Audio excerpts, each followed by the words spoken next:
بە برسێتی بکات و لە بەرامبەریشدا خواردنێکی زۆر بخوات و قەڵەو ببێت. لەبەر ئەوە هەوڵ بدە 8 کاتژمێر بخەویت.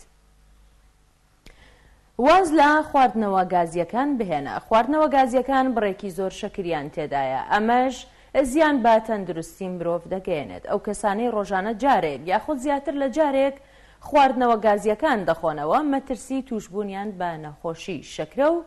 قەڵەوی بە ڕێژەی 50% زیاد دەکات. خواردنی خۆراک بە شێوەیەکی تەندروست، سەیرکردنی تەلەڤیزیۆن یاخود دانیشتن لە بەردەم کامپیۆتر و خواردنی خۆراک لەو کاتانەدا دەبێتە هۆی زیادبوونی کێش. بۆ ئەوەی مەترسی زیادبوونی کێشت لەسەر نەمێنێت، ئەوە هەوڵ بدە خۆراک لە کاتی خۆیدا بخۆیت و بە دوور بیت لە بەردەم تەماشاکردنی کامپیۆتر و تەلەڤیزیۆن. کەمکردنەوەی خواردنی خۆراک لە ئەو خۆراکانەی کە لە قوتو نراون یان لە کیسە کراون. خواردنی ئەو جۆرە خۆراکانە دەبێتە هۆی بەرزکردنەوەی یەکەی گەرمۆکە کە ئەمە هۆکارێکە بۆ زیادبوونی کێش. هەروەها ئەو خۆراکانە بە ڕێژەیەکی زیاتر لە خوێ و شەکر و مادە کیمیاییەکانی تێدایە، ئەمانەش زیان بە تەندروستی مرۆڤ دەگەیەنن. گرنگیدان بە خواردنی سەوزە و میوە یەکێک لە ڕێگا تەندروستەکان بۆ دابەزاندنی کێش گرنگیدانە بە خواردنی سەوزە و میوە. گۆڕینی هەندێک لە ژەمە خۆراکەکان بۆ خواردنی سەوزە و میوە مەترسی دووبارە زیادبوونی کێش کەم دەکاتەوە و هەروەها دەبێتە هۆی دەستکەوتنی مادە و کانزە بەسوودەکان بۆ لەش. نووسینی ناوی مادە خۆراکیەکانی ڕۆژانە. نووسینی ناوی ئەو خۆراکانی کە ڕۆژانە دەخورێت دەبێتە هۆی زانینی بڕی یەکەی هۆرمۆنەکان لە لەشدا کە ئەمەش ڕێگری لە زیادبوونی کێش دەکات.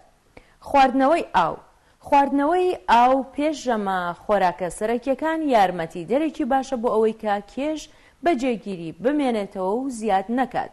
توێژینەوە نوێیەکانیش ئاماژە بۆ ئەوە دەکەن خواردنەوەی 8 کوب ئاو لە ڕۆژێکدا و هەروەها خواردنەوەی ئاو پێش ژەمە خۆراکیەکان هۆکارێکە بۆ درەنگ خستنی پیری و هەروەها پارێزگاریکردن لە کێش بە شێوەیەکی تەندروست.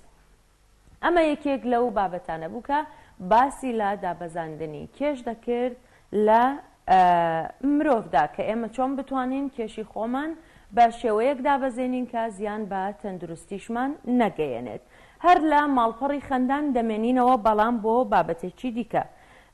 کە ئاماژەی بۆ کردو دەڵە بەم هەنگاوانە چارەسەری پەستانە دەرونیەکانت بکە. بابزانین ئەو هەنگاوانە چین. پێش خەوتن کێشەکانە چارەسەر بکە. لە ڕۆژدا لەگەڵ ئەو کەسەی کێشت هەیە با گفتوگۆ بابەتەکە چارە بکە بۆ ئەوەی شەو ئارام بخەویت و دووربیت لە بیرکردنەوە و پەستانی دەرونی. وەرزشکردن یارمەتی دەرە بۆ ڕزگاربوون لە دڵە ڕاوکێ. بەردەوامبوون لە وەرزشکردن هۆکارێکی باشە بۆ تەندروستی باش و دەرونێکی ئارام. نان خواردنی ژەمەکان بە خێرایی کاریگەری خراپی دەبێت لەسەر تەندروستی جەستە و دەرون یان لە کاتی برسێتیەکی زۆردا خواردنی بابەتێکی سادە بەبێ ئەوەی کە برسێتیەکەت تێر بکات ئەمانە هۆکاری پەستانی دەرونین. خەوتن کاریگەریەکی زۆری هەیە لەسەر جەستا. پێویستە ماوەی ببورن ماوەی خەوتن لە 7 کاتژمێر کەمتر نەبێت بۆ ئەوەی تووشی پەستانی دەرونی نەبێت. هەر لە ماڵپەڕی خەندان دەمێنینەوە کە ئەڵێ بۆ ئەوانەی بۆنی دەمیان هەیە. زۆر کەسەیە کە لە کاتی خەوتن یان لە کاتێک کە بەیانیان هەڵدەستێ لە خەو بۆنی زاری دێت و هەندێک کەسیشێ هەر لە ڕۆژانە لە کاتی نۆرمالدا لەگەڵ ئەوەی کە ددانیشی دەشوات لەگەڵ ئەوەی کە زۆر بە دەم و ددان و ئەو شتانیشی ڕادەگا بەڵام دیسان ئەو کەسانی کە لە دەوروبەرین جگە لە خۆشی عەزیەت دەبینن بەهۆی بۆنی دەمیەوە. با بزانین ئەم کێشەیە چۆن چارەسەر دەکرێت. بۆنی دەم زۆر جار وەک کێشەیەکی لاوەکی و بێزیان تێی دەڕوانرێت. ئەگەر هاوکاران یارمەتیم بدەن تۆزێک نووسراوەکە بەڵام دکتۆرێکی ناودار تایبەت بە پێگەی دەیلی میل ئاگاداریەک دەربارەی ئەو حاڵەتە دەخاتە ڕوو.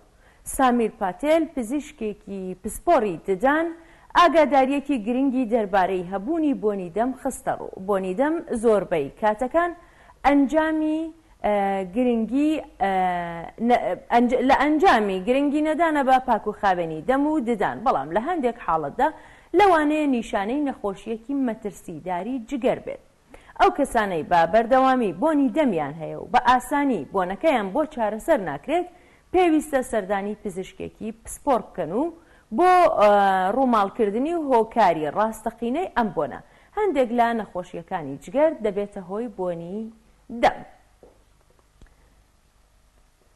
لە ماڵپەڕی کوردستان TV باس لەوە دەکرێت کە دەڵێ ژاوەژا و کاریگەری نەرێنی لەسەر دەرونی منداڵ دروست دەکات. با بزانینەوە بابەتاڵێکی.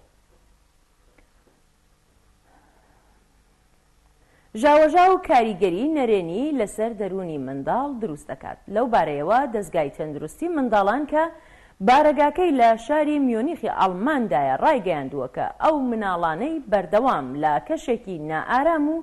ژاوەژاودا دەژین دووچاری گرفتی سەرئێشە دەبنەوە و توانای سەرنج و تێڕامانیان نامێنێت و هەروەها دووچاری گرفتی گوێگرانی دەبنەوە. با مەبەستی دوورخستنەوەی منداڵان لە کەشی نائارام و ژاوەژاو پرۆفیسۆر بەرتهۆلد سەرۆکی دەستگای تەندروستی منداڵان و منداڵان ڕێنمایی دەداتە دایکان و باوکان تا منداڵەکانیان لەو شوێنانە دوور بخەنەوە کە ژاوەژاوی تێدایە و لە ماڵەوەش لە ژوورێکی تایبەتیان بۆ تەرخان بکرێت تا لە کەشێکی ئارامدا گەورە ببن. ماڵپەڕی گوڵان کاتێک کە هەست بە برسێتی دەکەی ئایا لە ڕاستیدا برسیتە؟ ئەمە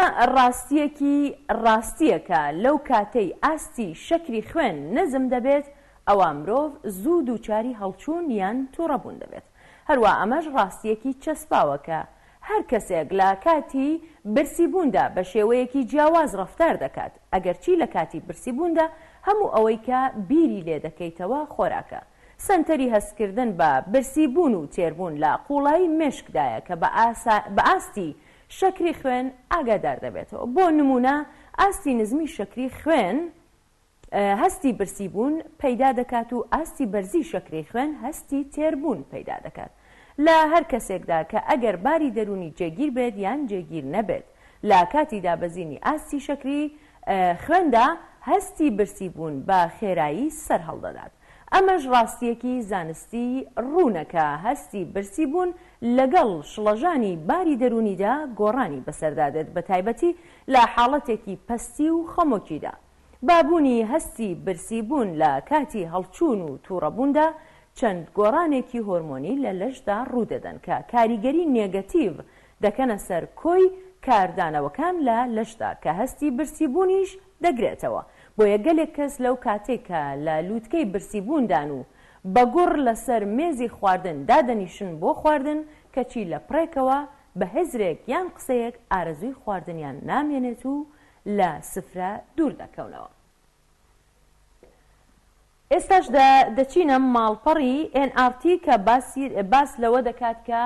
ئاوی سارد چرچی ڕوخسار کەم دەکاتەوە.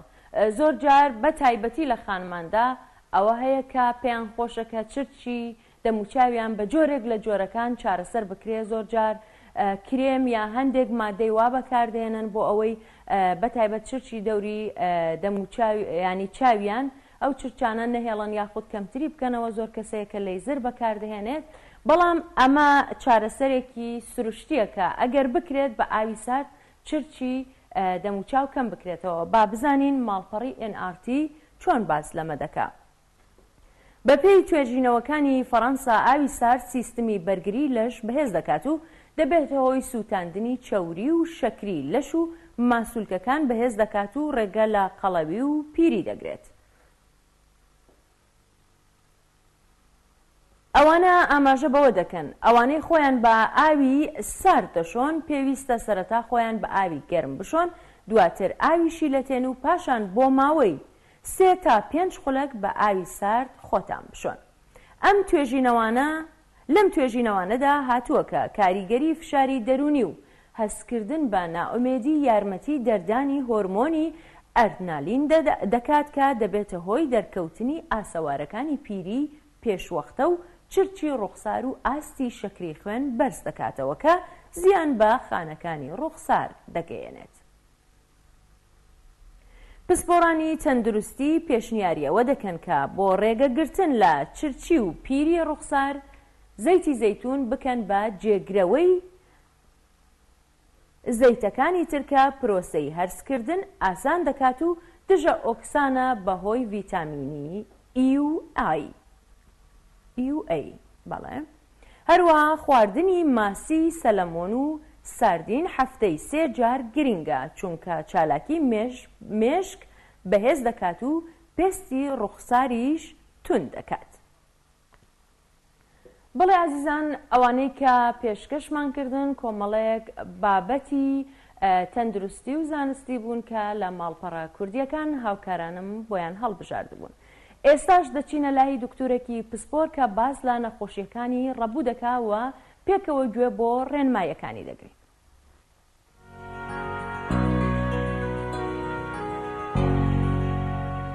ئەو کاتتان بەزبینەرانی بەڕێز، ئەمڕۆ باسی نەخۆشیێکی زۆر گرنگ و زۆر باو دەکەین کە ئەویش نەخۆشی ڕەبۆیە. نەخۆشی ڕەبۆ چییە؟ نەخۆشی ڕەبۆ بریتیە لە تەسکبوونەوەی بۆڕیەکانی هەوا بۆ هۆکارەکانی دەرەوە، وەک پیسبوونی ژینگە، هەوکردنی کۆندانی هەناسە بەهۆی ڤایرۆس یان بەکتریا، یان بەهۆی هۆکارەکانی هەستیاری وەک گژوجیا و هەندێک پیسی ناوماڵ وەکو توێقلی سەگ، توێقلی پشیلە یان هەندێک پیسی لە ناوماڵ هەیە، هەندێک جار توێقلی جاڵەکەی مردوو کە لە ناوماڵ دەبێت هۆی دروستبوونی نیشانەکانی نەخۆشی ڕەبۆ و تەسکبوونەوەی بۆرەکانی هەناسە.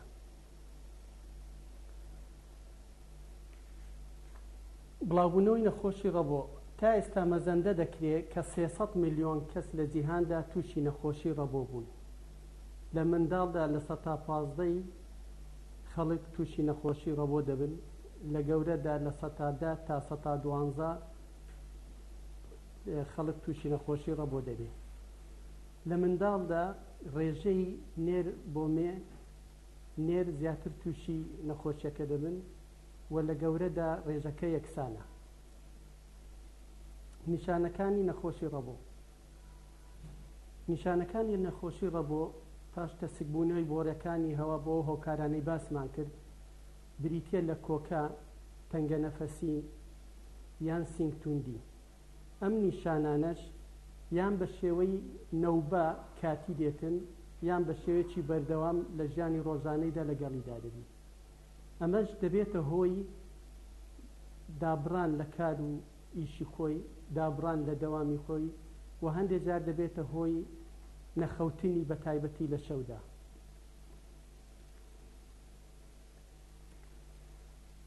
هۆکارەکانی نەخۆشی ڕەبۆ. نەخۆشی ڕەبۆ دوو هۆکاری بنەڕەتی هەیە بۆ دروستبوونی. یەکەمیان هۆکاری جینیە. ئەمەش بریتیە لە شێواندنێک لە نەخشەی جینەکان کە دەبێتە هۆی بە دیارکەوتنی نیشانەکانی نەخۆشی ڕەبۆ. ئەم جۆرە نەخۆشیە زیاتر هەستیاری، نەخۆشی هەستیاری ڕەبۆی پێ دەڵێن و هەندێک جار هەستیاری لووت یان هەستیاری پێست لە نەخۆشەکە لە هەمان کاتدا لەگەڵ نیشانەکانی نەخۆشی ڕەبۆ بە دیار دەکرێت. و هەروەها ئەمە زۆر جار یەک لە ئەندامەکانی خێزانی هەمان نیشانەکانی نەخۆشی هەستیاریان هەیە، یان هەستیاری پێستە یان ڕەبۆیە یان هەستیاری لوتە. هۆکاری دووەم بریتە لە هۆکاری ژینگە. ئەمەش بریتە لە پیسبوونی ژینگە و هەوکردنی ڤایرۆسی یان هەوکردنی بەکتریا بۆ کۆندامی هەناسە بە تایبەتی لە منداڵ. ئەم هۆکارانەی هەوکردن کە ڤایرۆسی یان بەکتریا هەندێک جار بە شێوەیەکی کاتی دەبێت و هەندێک جاریش هۆکارێکە بۆ دروستبوونی نەخۆشی ڕەبۆ. جۆرەکانی نەخۆشی ڕەبۆ بە شێوەیەکی گشتی نەخۆشی ڕەبۆ بۆ دوو زۆر دابەش دەکرێت: ڕەبۆی هەستیاری یان دەرەچی و ڕەبۆی ناوەچی. مەبەستمان چییە لە ڕەبۆی هەستیاری یان دەرەچی؟ لەم جۆرەدا نیشانەکانی نەخۆشی ڕەبۆ بەدیار دەکەوێت پاش ئەوەی نەخۆشەکە لە یەک لە وەرزەکانی ساڵ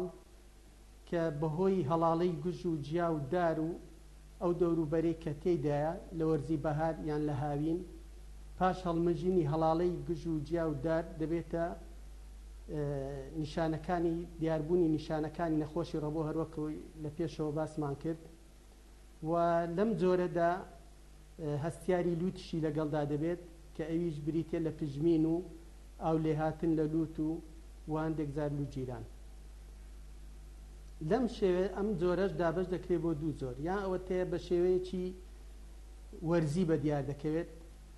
لە وەرزی بەهاردا، هاوین، پاییز، یان ئەوە تەیە بە شێوەیەکی بەردەوام بەدیار دەکەوێت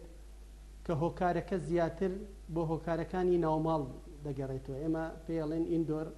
ئەلێرجین. جۆری یەکەمیشیان ئاوتدۆر ئەلێرجین، واتە هۆکارەکانی دەرەوە کە باسمان کرد بەهۆی هەڵاڵەی گوژ و جیادار تووشی نەخۆشەکە دەبێت. بەڵام لە جۆری دووەم کە ڕەبۆی بەردەوامیە لە ساڵ لە سەبڵین بە درێژایی ساڵ نیشانەکانی بەدیار دەکەوێت، لەم جۆرەدا هۆکاری ناوەوە ناوماڵ هۆکارێکم بۆ دروستبوونی نەخۆشەکانی ڕەبۆ. هۆکارەکانیش بریتین لە هەندێ میکرۆبی بچووک کە لە ناو ماڵدا دەژیتن، لەسەر پێستی مرۆڤدا دەژی. ئەویش پێی دەوترێت بە ئینگلیزی هاوس دەست مایت. و هەندێک جار بەهۆی کەڕوەکان کە لە شوێنی شێداردا زۆر دەبن، شێدار و گەرم بە تایبەتی لە زستاندا دەبێت و پاشەوەی شێ و گەرمی زیاد دەبێتە هۆی زیادبوونی کەڕوەکان. و هەندێک جار هەندێ گیانلەبەری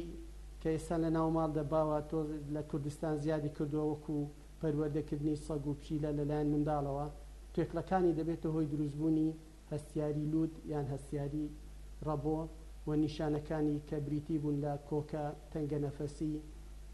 لوت جیران، پژمین، ئاو لێهاتن، هەندێک جار چاوسوور بوونەوەشی لەگەڵ دەبێت. ئەمە جۆری یەکەم بوو کە دابەش بوو بۆ وەرزی و ساڵانە. جۆری دووەمی ڕەبۆ ئێمە پێ دەڵێن ڕەبۆی ناوەوە، واتە لەم جۆرەدا پەیوەندی بە هەستیارەکانی دەرەوە نییە. ئەمە شێوانیەکی جینی کە لە ناو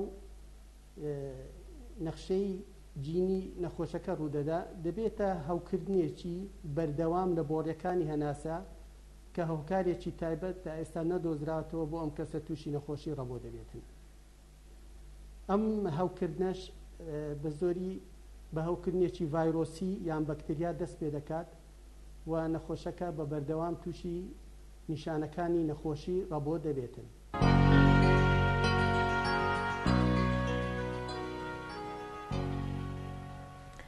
ئازیزان، جارێکی دیکەش سڵاوتان پێشکەش لە بڕگەیەکی دیکەی پرۆگرامەکەمان لە خزمەتتانداین. جۆرەکانی نەخۆشی زۆرن و دەمیش یاخود ددانیش بەشێکی دیکە لە جەستەی مرۆڤەکە ئەویش دووچاری گەلێک نەخۆشی دەبێت. جاری وا هەیە هەروەک لە ڕێنماییە تەندروستی و زانستیەکانە باسمان کرد بۆنی دەمت دێ. جاری وایە ددانەکانت قڕۆر دەبن یان کونیان تێدەبێ، ڕەش دەبن، دەبنە هۆکاری ئەوەی کە تۆزارت بۆنی لێوە بێ. هەندێک کەسەیە کاتێک کە ددانی شیری دەکەوێت و دانی دیکە دەرێنێت ددانەکانی خوار دەبن. کۆمەڵێک کێشە و گرفت دێنە پێشەوە بۆ زار یاخود بڵین دەم و ددانی ئینسانیش بۆ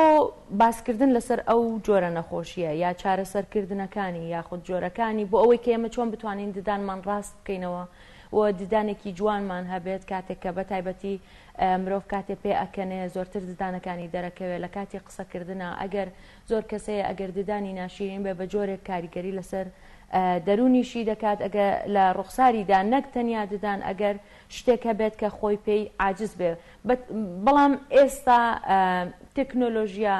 پێشکەوتنە پزیشکیەکان وایان کردووە کە ئێمە دەتوانین زۆر بە ئاسانی ئەو کێشانەی کە خۆمان پێمان وایە کێشەن و ئازارمان دەدەن چارەسەریان بکەین بۆ ئەوەی کە ئێمە زانیاری زیاتر لەسەر ددان و چارەسەرکردنەکانی وەربگرین میوانداری دکتۆرە سۆفیا خەلیل دۆڵەمەڕەیمان کردووە کە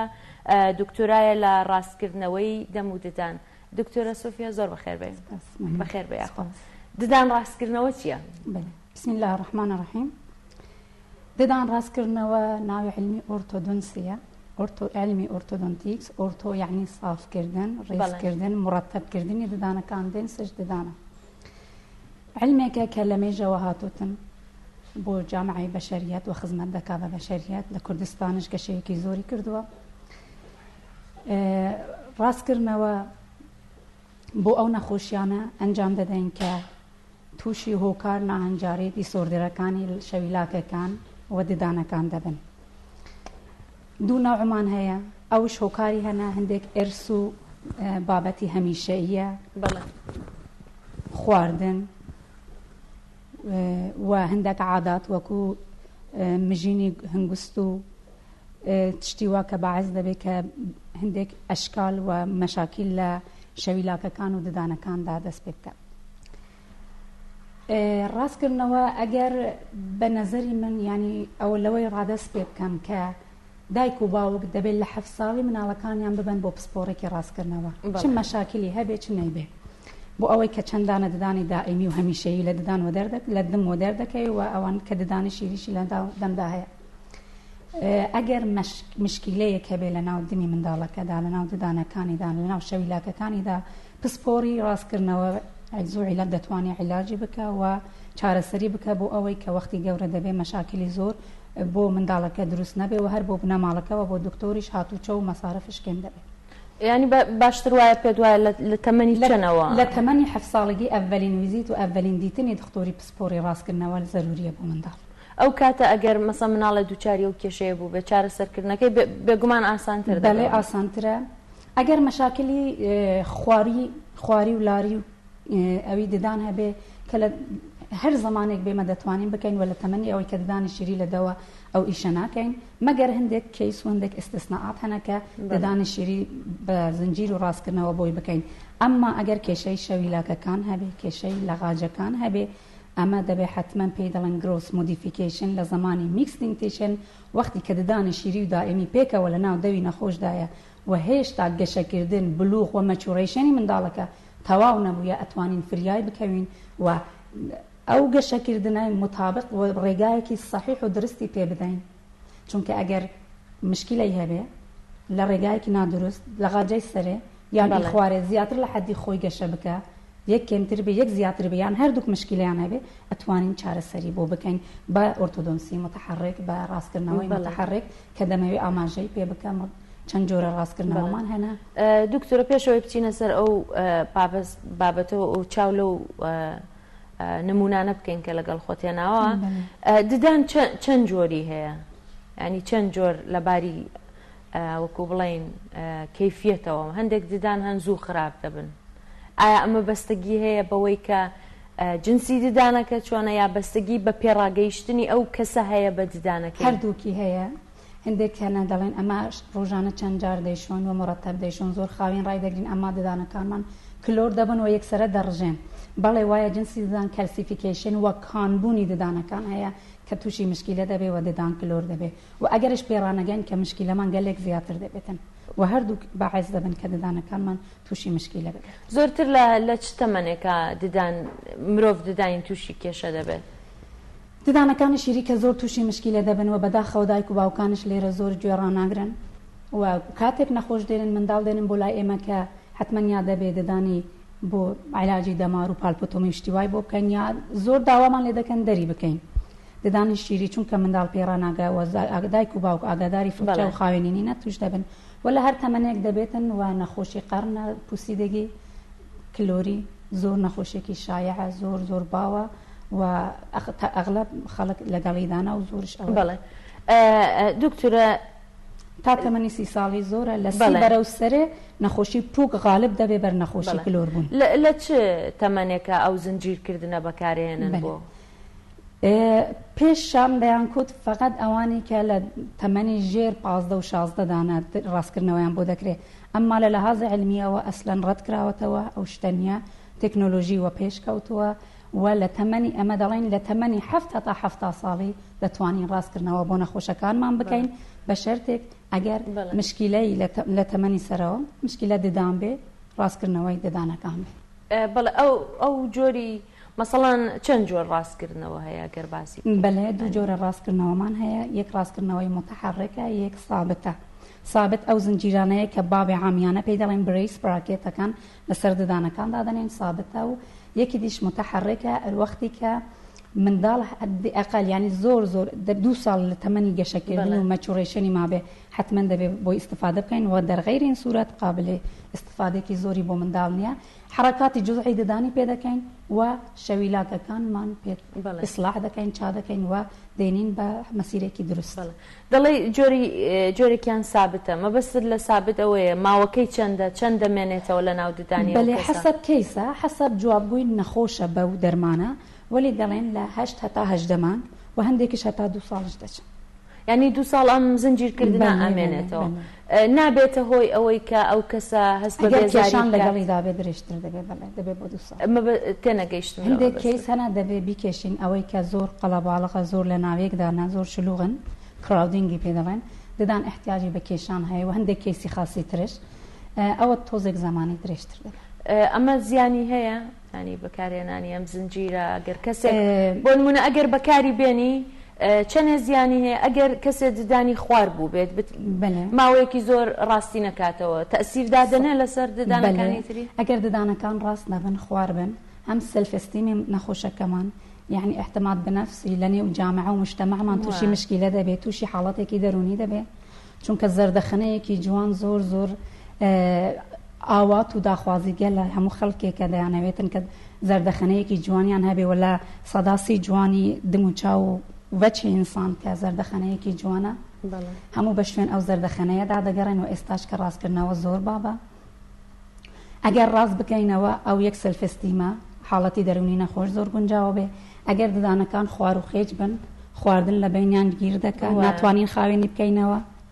و تووشی کلۆری دەبێت، تووشی مەشاکلی پووک دەبێت، ئەوەش مشکلێکی ئیزافە دەبێت بە مشکلاتەکان خواردن، مەستیکیشن و ئەوانە تووشی مەشاکل دەبێت، فانکشنەکە قسەکردن ئەوانە هەموو لە قازانجەکانن کە تەسحی دەکەین و چا دەکرێنەوە بە ڕاستکردنەوە. فقط زەرەرەکەی ئەوە هەزینەکەی ڕاستکردنەوەی سابت تۆزێک گرانە و ئەوەیە کە دەبێت پاک و خاوێنی بپارێزی، چونکە ئەو سیمانە و ئەو برەیسانە کە لە دمدانە لە ناو دەودانە حتمما احتیاجی هەیە جوانتر ئاگاداری بین پاک و خاوێن بکەین. شێوەی ئەو پاک و خاوێنی ینی مەسەن ڕێنمایی خاص دەدەین بە نەخۆش، فڵچەی خاص دەدەین بە نەخۆش، ڕۆژانە چەند جار خاوێنی بکەنەوە بە فڵچە و بیشۆن و هەر ئەوەندە کە نەیەڵن ئەو خواردنانە لە نێو برەیسەکاندا گیر بکەن و باعسی نەخۆشی و کلۆربوون و هەوکردنی پووک بێ. هیچ کات بووە کە ئەو جۆرە زنجیرکردنە بەکاربێنن بەڵام نەخۆشەکە دووچاری کێشە بوو بێ بەهۆی زنجیرەکەەوە؟ علمی پزیشکی هەمیشە ساید ئفکتی هەیە و هیچ تشت ئەوە نییە کە بڵێ حتمما وجودی نییە، حتمما هەیە و چارەسەری دەکرێت. بەڵێ ڕێنمایی ئێوە مەسەڵەن بۆ نمونە ئەوە باسی زەردەخەنەت کرد، من ددانێکم خوارە مادەم وایە ئەبێ قەت پێ نەکەنم ناوەلی دەتوانێت جوانتری بەڵام ئەو ڕێنماییتان چییە بۆ کەسانێک کە دێن بۆلاتان؟ من بۆ نمونە من کە دانێکم خوارە دێم سەردانتانەکەم ڕێنمایی ئێوە چییە؟ حتمما دەڵێن درست چای بکەوە، جوانی بکە تا چ بە ڕاستکردنەوە هەموو ڕێحەلەکاندا دەمێنە پێش نەخۆش، چ بە ڕاستکردنەوە چ بە لەمینەیت کە دەمەوێت ئشارەی پێ بکەم یەکێک لە ڕەوێژهاوە ڕێگاهای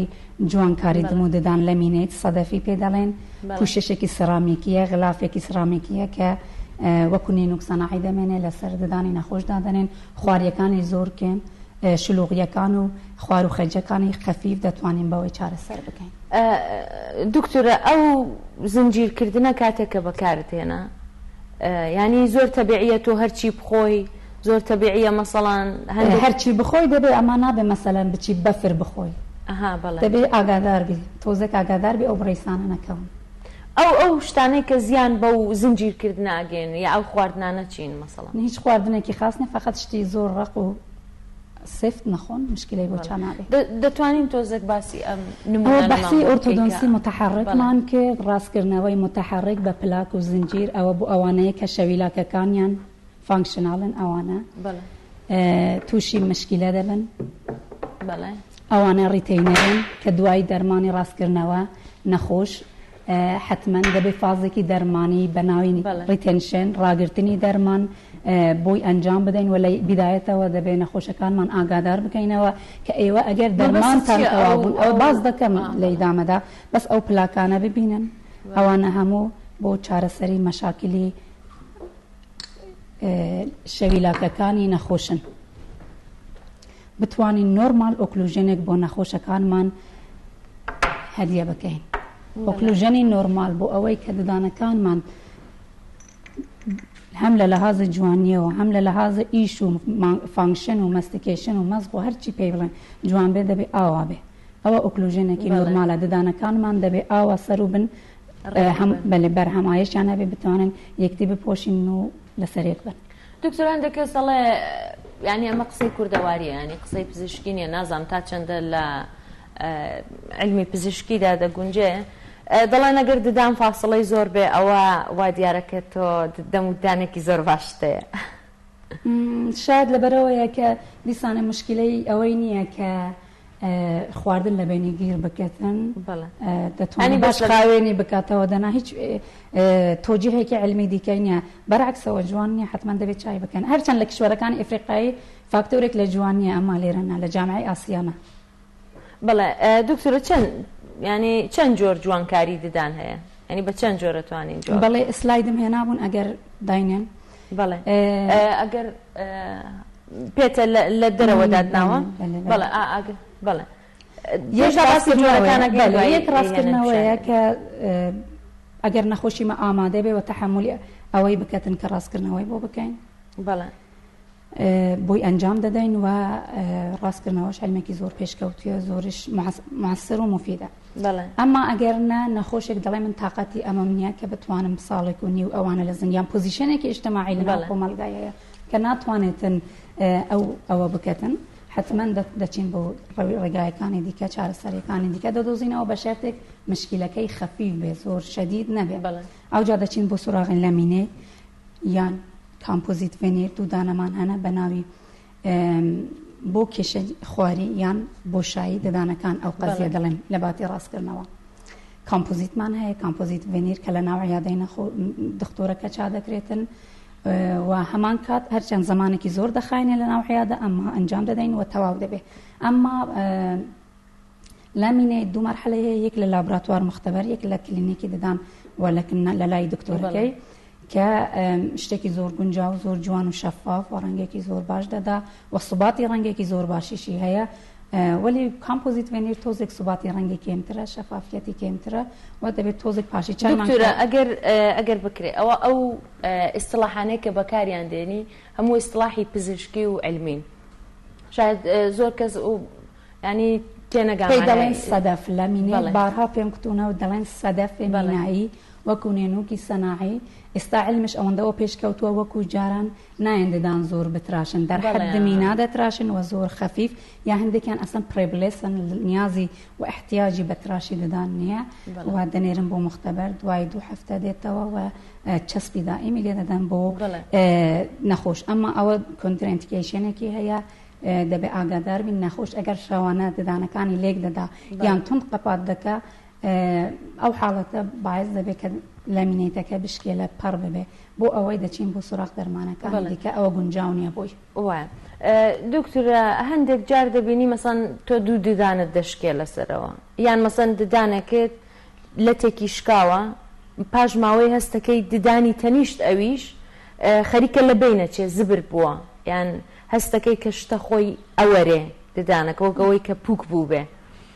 ئەمە بۆ ئەمە چارەسەرەوەیە کە تەنها دەری بێنی یان ڕێگا چارەی دیکەشتان هەیە؟ اتفاقاً دنیای پزیشکی ئەوەندەوە پێشکەوتووە کە ئەسلەن مخالفی دەرهێنانن مەگەر زۆر زۆر ناچار بن و تا حد ئیمکان مە هیچ ددانێک دەرناێنین ئەمن هاوکارانم لە هەموو بەشەکان و ڕدەگرین و ئەنواع شێوە هەیە پڕکردنەوەمان هەیە دەرمانی ڕێی ددان و خاوێنکردنەوە ڕوود کاناڵی ددانمان هەیە پۆست و کۆرمان هەیە ئەنواع تەغلیفمان هەیە تەغلیفەکانش ئەنواعیان هەیە و تا حد ئیمکانمان ڕدەگرین. ئەگەر ددانە مەسەڵەن 180 لە بین چوو بێ ئەو کاتە ئەگەر تاجی ددان 180 لە دەست چوو بێ دیسان قابلی نەگەهداریە قابلەوەیە کە چارەسەر بکرێت. مەسئلەیەکم نەکوت کە زۆر خەڵک نیگەرانە دێن بۆ عیادەیمە و ڕۆژانە دێن مراجعە دەکەن و زۆر لێمان دەپرسن بۆ ئەوەی کە ئاگادار بن دەڵێن کە دوای ئەوەی ددانەکانمان ڕاست کردەوە لەبەر ئەوەی زۆر ئەوەی خەڵکە دەباز دەکەم دەڵێن وەختی کە ددانەکانمان ڕاست دەکەینەوە دوای ماوەیەک دەترسین بگەڕێتەوە فڵان کەس جیرانمان گەڕاوەتەوە فڵان ئاوە ئەوە زۆر زۆر ترسی نەخۆشەکانە. مەرحەلەی ڕیتێنشێنمان هەیە دوای ڕاستکردنەوە پێی دەڵێن کە چونکە حاڵەت و تەعادولی فعلی ددانەکانمان لە ناو شەویلاکەکان گۆڕاوە هێناومانە ددانەکانمان هێناونە پۆزیشنێکی جەدید جێگایەکی نوێ دەبێ ئادابتە ببن لێوەکان مخاتەکان زمان هەموو شتەکان دەبێ ئادابتە بێ و لە لایەکی ترەوە وەختی ددان لە نێو ئوستوخانی شەویلاکەکاندایە لە ئەستەریقی هەندێک لیگامنتەکان هەندێک ڕۆبات هەندێک ڕشتە بەددان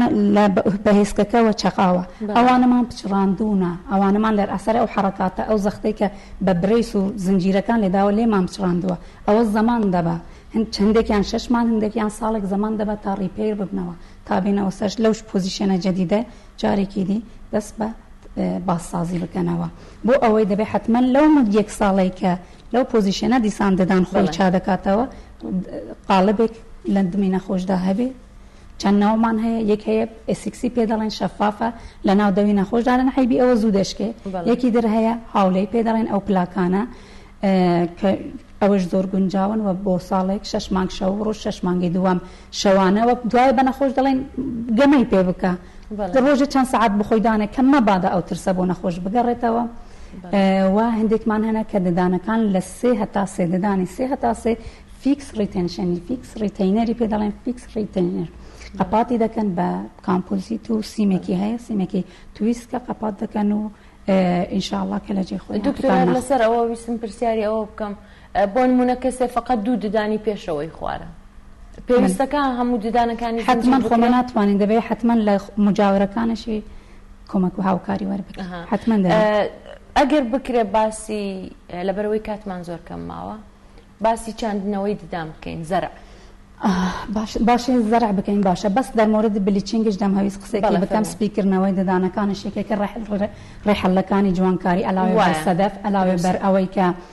کتمان ڕێحەلەکانی زۆر ئەیجین تەغییر ڕەنگ و ڕەنگۆڕینی ددانەکان دیسکالۆریشن و خواری و خێکی ددانەکان بەد شکلی شکل و فۆرمی ددان جوان نەبێ ئەوانە هەموو دێن بە سوراخ ئەو ئیشانەوە هەندێکەنە ددانەکانیان زەردن دەراسەر ئەوەی کە خواردنەوەی وەکو قاهوە و چای جگارە سێن عەمر و تەمەن یان هەندێک نەخۆشی فلۆرۆزیس شتی وایە ئەگەر نەچم بۆ لامینێت دەبینین ئەڤەل بزانین بلیچی دەکەین تەغییر ڕەنگەکان ئەو تەغییر ڕەنگانە بلیچ دەکەین بلیچش مادەی دوونەوەمان هەیە یەک لە مەتەب لە عیادەی دکتۆرە یەک لە ماڵەوەی ئەوەی لە عیادەی دکتۆرە قەویە مادەیەکی قەویە دکتۆر بۆی دادەنێ و بە چەند دقیقەیەک ددان زۆر سپی دەبێت ئەمما دەبێت چەند جەلسە لە عیادەی دکتۆر تکرار بێتەوە تا دەگەین بەو ئامانجە ئەمما بە شەرتێک نەخۆش ئاگاداری خواردن و خواردنەوەکانی ڕەنگی ببێت وەکو چای قەهوە تەمباکو ئەوانە هەموو دەڵێن تا 3 ساڵ و نیو دەمێنێ ئەمما تەجروبەی مە پێشانی داوە زۆر کەمتر تەحسیری ئەو بلیچینگە دەمێنێتەوە سپیکردنەوە دەمێنێتەوە و ساید ئفکتی تەنها ئەوەیە ددانەکان حساس دەبن ئی سەدەفی مینایش سەدەفەکان کە دەمانە لە مینیتەکان ئەویش ددانەکان بۆ ماوەیەک حساس دەبن ئەمما چا دەبنەوە تەنها ئەسەریان کە مشکلە بۆ نەخۆش دکتۆرە بڕینی ئەو ڕەگی عەساب کە ئەویش هەندێک جار ڕەنگ ینی ئەگۆڕێ بەڵێ ئەگەر درست نەبڕین ئەگەر شاخەکانی پاڵ شاخەکانی عەساب درست نەکەین خاکستەری دەبێت گرێی دەبێت ڕەنگی دێتە گۆڕین ئەوانە بە حتا بلیچینگ سپیکردنەوە دەرمان ناکرێن دەچین بۆ شوێن کامپۆزیتش باشترینی ئەگەر باسی سەدەفە بەڵێ ئەگەر باسی زەرع بکەین چاندنی بەڵێ زەرع های تەکنۆلۆژیە بەڵێ باشترین ڕێگا حەل لە بۆ بێ ددانی هاوکارانم لە بەشی زەرع و ڕۆژانە لە هەولێر و لە کولی کوردستان زۆر باشترین شێوەیان هێناونە کوردستان و ئەنجام یەدەن بۆ ئەوانەی کە بێدەدانن باشترین حەڵەمە چەند ڕێگامان هەیە قەدیم کە بە متحرک دایاندەنا ئەو ددانانەی کە لە دەود شەو دەریان دەهێنا و دەیان کردەوە ئەمما ئێستا باوی نەمایە ئەو ددانەکانی دەوروبەری خۆی خراپ دەکرد بۆ قسەکردن بۆ خواردن و ئەگەر مەزەخت لەم هێسک نەکەین لە پوکەکان نەکەن پاشی ماوەیەک تەحلیل دەچن ڕوو دەچن پس ئەگەر وەختی زەرع دادنین لە ناو هێسک وەکو ددانێکی تەبیعی نیروهای فیزیۆلۆژیک ئەو زەختانی فیزیۆلۆژیک دادنێتە سەر ددان و ددانەکان هێسکەکان وەکو ددانەکانی تەبیعی خۆی دەمێنن و مجاورەکانشی دەست لێ نادەین ئەگەر بریت چاپین بۆ بێ ددانەیە دەبێت حتمما بتراشین ئەوانی دەوروبەر کە بتوانین جسرێک بۆی بکەین ئەمما لە زەرع ئەو ئیشەمان نییە. دکتورە پێشتر باسی ئەومان کرد کوتت حدی ئیمکان ئێمە هەوڵ دەدەین کە ددان دەرنێنی بەڵام ئەو کەسانەی کە ینی کارگەیشتووە بەو ڕادەیە کە تۆ ددانت دەرهێناوە ینی ئەو کەسانە کێن کە ددانیان بۆ دەچێنن هەر کەسێک بەنا بەدەلایەنێ مشکلەی پووکی هەبێ یان لە منداڵیوە ددانەکەی خراپ بووە ئاگادار نەبووم بۆیان دەرکردووە وەختی تەمەنی گەشتە 18 ساڵ چونکە تەمەنێکی خاصمان هەیە گەشتە لە قاجەکان شەویلاکەکان گەشتنە قیاسی نەهائیان دین زەرعیان بۆ دەکەین و تەمەن زۆر گرنگ نییە بۆ سەرەوە مشکلە نییە ئەگەر هێسک و لەسە و بافتی نگەهدارندەیەکی مناسب هەبێ مەسیبیسیتی بۆ نەخۆش دەگرنووسن هاوکارەکانمان ئەگەر زەخامەت و درێژی ئێسکەکە و بافتی نەرمەکە ئیجازە بدەمە بۆی زەرع دەکەین و هیچ مشکلەی نییە فقط دەبێ ئاگادار بین نەخۆشەکەمان ئەگەر سوکەری لێبێ سوکەری کۆنتترۆل بووبێتن ئەگەر تحت ئەنسولین دابنێتن و ئەوانە دەبێ حتمما ئاگادار بین سوکەریەکەی تەنزیم و کۆنتترۆل بێتن. بەڵێ زۆر سپاس دکتۆرە بۆەوەی کە میوانداریەکەت قبول کردین زۆر سپاسانەکەین کە بەشداریتان کرد زۆری سفادەمان کرد لە ڕێنمایەکان بۆی وایە کە بینەرانیش سفادەی پێویستیان لێوەرگرتووە. بەڵێ عزیزان زۆر سپاس بۆ دکتۆرە سۆفیا خەلیل دۆڵەمەڕەیی دکتۆرا لە ڕاستکردنەوەی دەم و ددان جارێکی دیکەش بە خێراتنەز دەکەین دەچین ناوبڕێکی کورت و ئەگەڕێینەوە وڵاتە.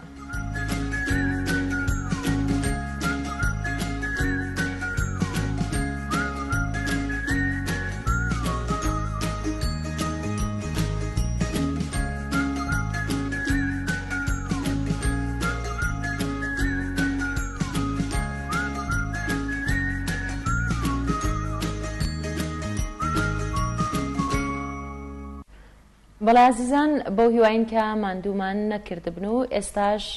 دەچینە ستودیۆی بەیانی باش لە دهۆک و لای هاوکارمان دێژین ئەم کاتت باش دەبێتەژی باش بیت ئاوەرەخان دەم هەوەژی باش بیت بینەرێن خۆشتبی ئومێدا ڕۆژێکە پڕی خۆش و سەرکەفتن بیت بۆ هاوێن بەڕێز بەلە بینەرە خوشتبی لە ئاڤاهی کۆمپانیا چارستین چەندێک شمای بەرنامە بەیانی باش دە پێشکەشکەین بینەرە خوشتبی زۆرو ئەو تەخا هەستیارە جڤاکیە ئەگەر سەر بنیاتێکی سەخلەم بێت ئاواکردن هەلبەت جڤاکێکی سەخلەم شێ درست بیتن بەرو باژی ئەگەر زۆرو سەر برنامە و فاکتەرن شێن بژینیە نەباشی نین سەخلەم بێتە پەروەردەکردن ئەوە جڤاکێکی پڕی ئالیشە دێژێ درست بیتن قۆناغن پەروەردەکردنا زۆرو و گەشەکردنا زۆروی ئەمێ دوێ خەلەکە پرۆگرامێ بەیانی باشدا بەحسکەین کە چاوە دایک و باب خێزان شوەیەکی گشتی سەرەدەریت گەل زۆروکیدا بکەن هەتا کو زۆرویەکی ژیر جێ دروست بیتن ئەم دێ بیتەوەری بەحسکەین بینەرن خۆشتبیت گەل زۆر بەڕێز خانمە فایزە عەبدولواحد عەلی وەکو لەرە جواکی بخێراتی پێخۆش بوون میهمانداریەتە وێمێدێ بشین قۆناغن پەروەردەکردنا زۆروی ji دەماژ دایک بیتن هەتا کو چیتە قۆناغا سنێلەیەدا وەکی بشین بێژین بشوەکی ڕوون و بەرچاو بۆ بینەرە بتەینە خویاکردن قۆناغن ژیانا زارۆکی دابەش بن سەر سێ قۆناغا دبێژن قۆناغا ئێکێ یا دەستپێکیە ئەوە بوونێ حتا 6 ساڵیە یا ناڤەنجی ئەوە شەشێ حتا 12 ساڵی 12 ساڵی حتا 18 ساڵی دبێژنێ سنێلە یانش ئەو مەرحەلە گەشە دوماهەیە فایزەخان ئەم دێ درێژی بەحسی قۆناغاکەین کە چاوە مرۆڤ سەرەدەریە گەل زۆروی بکێتن دەمێت قۆناغا تێپەرد بیتن ئەم دێ بەرەف راپۆرتێکی چین کو هەر دەربارەی تەوەرێمە هەفکارە مژینێ بەرهەف کردە بزانین کە ژینێ چ ناوە راپۆرتێدا بەحس کردە ببینین و بەگەڕینش بۆ خزمەت هەوە.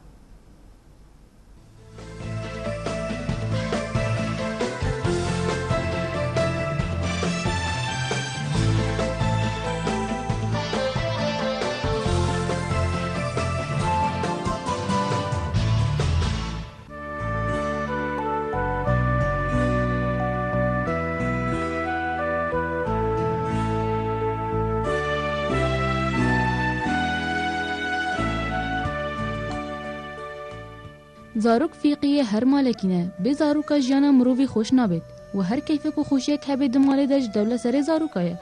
لبی گومان زاروکا جی ماف هنه و ماف وانی هر بیچیک لگهورین دجیانه دشت کد ماف پرورده و سخلمیه و به هر دو مافا زاروک ناچن سر ریکا راست و هر وسا ام نشن نفشکی ساغلم آواب کن و اف پرورده دویج لای کسکی نزیک و به و کودای کو بابا آیا راست یاد دویج کو هر خلطی که دماله ده تشتکی خراب و نباش لسر زاروکا دیار دبی في ظرفي دا چونگو گلک مدرسة ما أوريت تيفا بتشيكت ماينات مال بنا در كاتينا سحارة ورا سحكة بتشيكت سشارة عايل وسشارة عصر رسيفة ويتينو تشنو اعتيادي هكو پروردنا بيتم بتشيك درا بيتم چه دي صفة إجرامي دا بي بارا بتا دي سشارة نكاس کار تکرین السروی زاروکیت که هجومی سر جادا يعني زاروکی جادا سر جادا چی کار تکرین سروات تکرین عندي تكاليا همي أنواع مروفات يعني بتشيكت معظنويت بتشيكويت باشويت خرابو بجا طبعا بارا بتر دي وقت خل شارعي بعد وقت خل شارعي شي كاس نينا توجيه كه ما دام نينا كاس توجيه كه دي صفات نباش دف ديار بل اولا احترام بيساتي دزي حاشا خبر همي تشتادي فيلم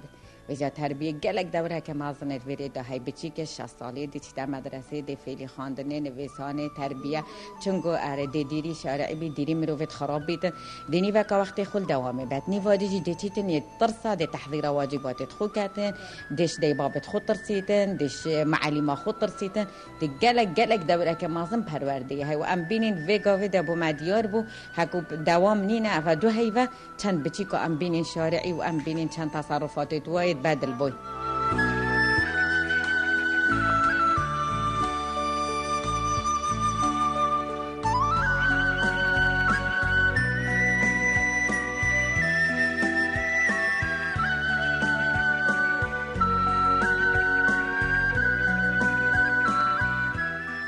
بيتفيا بزيترين وقت يعني درجة قطاب خانة بينا فكرنا وقف قطابية جارة كادي برف قطاب خانة بتشن داشوا شويرة كيجي شويرة كانه درس زفرا بينا قطاب خانة خوبه. پرورده رولک گرنگی هی بو دانانا زاروکا و قطابیه سرک کاراست و درس بو پیشوتونا جیان و رول پرورده سرواگلگه چونکی اگه هم صحیحی بگفت که قطابی همی برابطر المال بریوای کتیا گلک شولدی سیاره دیتر اف چی کار تکرین سروات که کم بیشن زاروک لسر جادانه المال ناچنه قطاب خانه چی کار تکرین سروات بی سر پاشا روزا کار تکرین کامازن های سر پاشا روزا چونکی نه بگفت که قطابیت مخر المال سر شارع هری کس کاری کت کتن اگر بنگهد مهاد بانه وکرین قطاب خانه دا زاروکت ماجی پیش کردن و اوه پاشا روزاوا هر روزک بوا جیانا پیش کردید و رول وایزانستی پیش کردن و زاروکت ماج بسیفان کودانه نخوش سر هاتین کو اوره کنات قطابخانه دا زاروکت مجبورن بخواندنه چنه سر جاده و کار بکه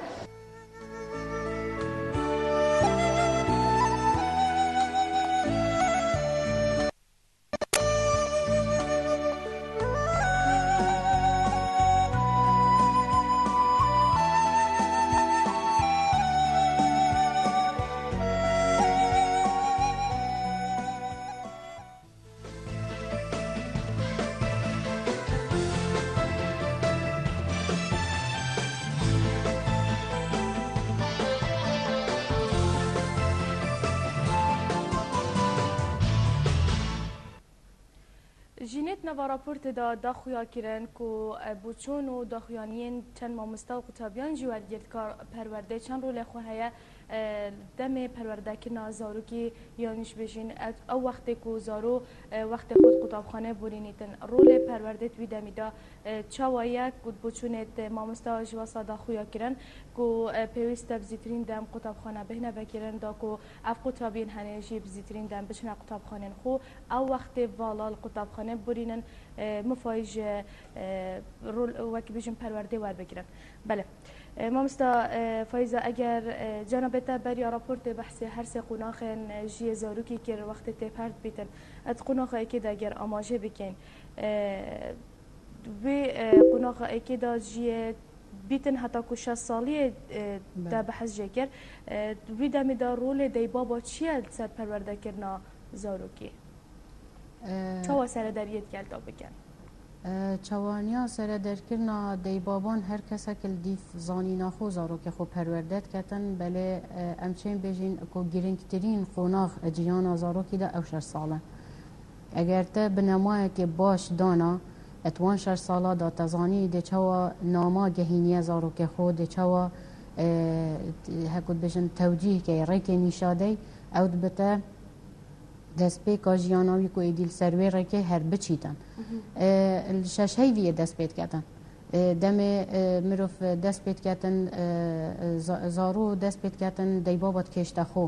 یعنی ده هنده ده بینی هنده رفتارات کتن بس بخاطر هنده کتزانی ده دیک پیل زفریتن هنده پیتدانه پی کتن هکا تشتک اشکاندی هکا تشتک هاویتی عردی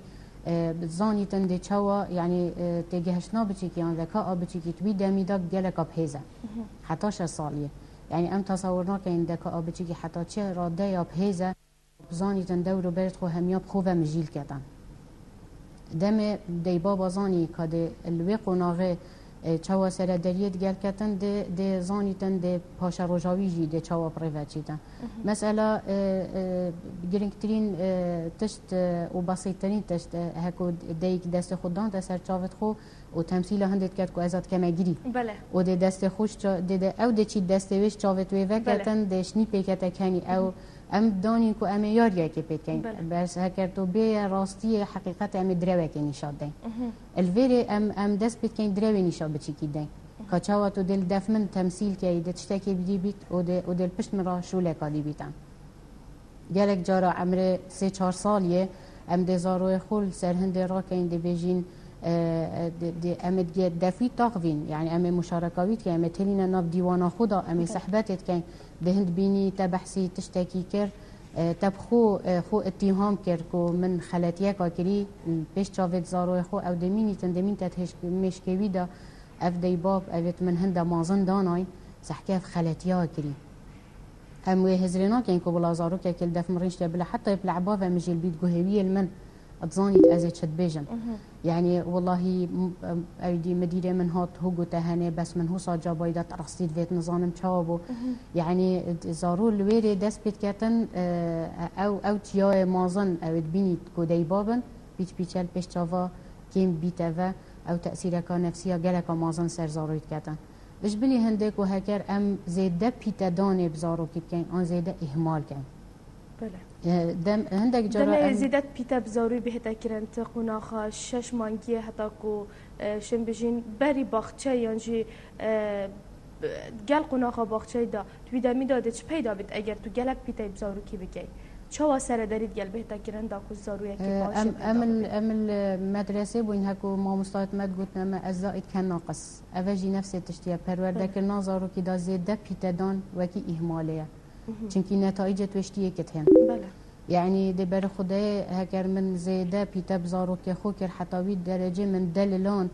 کو ایدی چی تشته بویتن دسته کیش زاروی دابیتن الخوم پیچینه بیتن از دائما یا حریز بم بودابین که موتینه گهینم بلاس نبیشم جیوی 4 ساله تینا گهید آن 3 ساله تینا گهید دویا اسرین مخار زاروی خوبدان ما برانبری خو گلکا گرنگ جیما دانستاندن گل بچی که هبن هكو تيت جهي كو بتشيكتا ايدي جو خدتتا يميني صحتكتا تو يتجال تغفي عمر صالة كي بيتان تو يدي دس بيب كجال بغفي هم دي بيجيني نانا و بابا و نزا ام تفيا جاني بيفت درست جال كار بيني نكو دازي معظم بيت بس دات مبجهيد ازا چد بيجن وبدان ما برانبري خو چافت خو بخمه چافت وي هكو از جال تغفم داري سالامن ول جريتن هكر وجدي زاروزي بزي ورنا جريتن هندك جارا ده بجن إيشا أوتيزم هابيتان توحد هابيتان ورناجريتان أو خوب همي رنجا زاروك هندية ذكي بيتان هكتو برانبري وينرين يخار جل ناغوي رسالة ورناجريتان جالك جارا بيجي أفا چند جارا مقوتا تارين خاره بس تو نرينشت يخاره إني تا تازه نقوتيه تو المزالة كاديلت حيتيني كارتك نريني ليبن أجل تبيشه واي بله حتى الدنجي بلند أفا من زاروك پرورده كر سر ترسنوكيه سر کو باوری بخونه بیتن کو یه وکیشای بیتن جرأت نبیتن کو پنگا و پاوجیتن و از نظانم ده 4 ساله گهیمه باشه شیماتیا کت کت آنی خرابیا کت بله کتن توی میدا چا پاسر دارید گل بکن اگر شیماتیا گریانیش گلک گرنگه دیباب شخصیت دیبابال پیش تاوید زاروی یا يعني يا مصر بيت يا تند بيتا ناكل عصبياتيه نا بس دي دون ما مقابل خد من وتتا فيشولي نكا يعني تو چنا بيت بكي هوسا كرت نامكا كرت بس يا شدياي چترش کو از 3-4 روزه کلی بحيتين مسر خلاتيه که هر دي زغريت كتبه بله يعني بجا از بجم اوش صالت اولي جرينكترين جيا اتعمري زارويدا هكا من فيركر كواز بج مهارة بدرجه يار يابكا الكولاني هذا من فيركر الكولاني يعني هر چند احتمال جيرانت من خرابنين زاروي جيرانت مشيت من باشتر بن پروردكر نوان رنگش يومن هيش تا چيتر بي بس هبونا زارو جدر سنور خاني و جدر سنور خاني او مترسیه که مازن اثر پرورده که نازارو کی بله ام بارا پترجی خیزانت يعني دي في احصائيات بري في شري سالانه الدهو که نسبه ولادات تشتكي خيالي بو بله. يعني ما قوتن 5 صاده زارونه بس من باور دي في احصائيات درستي بيتا كرن ام دي كافي 65 صاده همي زارونه بله يلك جي بتر وام يتخيزانت بتيك داجين اتناف عائله اتناف خانيه كي بتيك دا مساحات ام كارتينين تمت جمارا وان زاروكانينه بله بجا ديك نچاره دهندك جارا بالاواش خو وكتن هر دف حواله خو هر دف جيران خو هر يعني اف درخصنا زاروكي جي نامه که گهین تزاروکی کو دی بابد من حشمنا کن يعني احتماله که چا من دیگه لکه تاگیری کو لازمه چما مالا مامه خو